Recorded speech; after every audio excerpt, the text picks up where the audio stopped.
Can you still buy a house in today's market with low money down and not so great credit? Well, ever since March 2021, the Federal Reserve has increased rates 11 times during that time frame, increasing borrowing costs from anything from credit cards to home loans. And if you're in the market to buy a house, especially for a first-time home buyer, you're shocked seeing that the rates have doubled over the past year. So if you're struggling with low money or not so great credit, well then the traditional options of financing might not be for you. So let's go ahead and focus on what could work for you.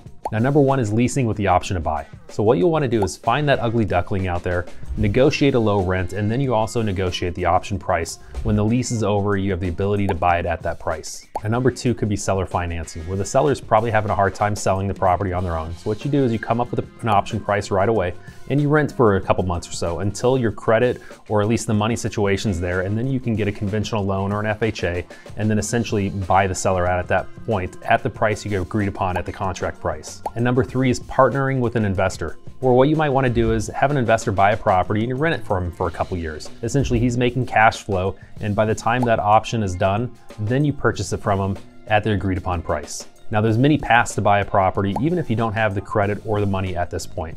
But if you have any questions and you want to go delve further into the process, go ahead and give me a call or send me a DM below.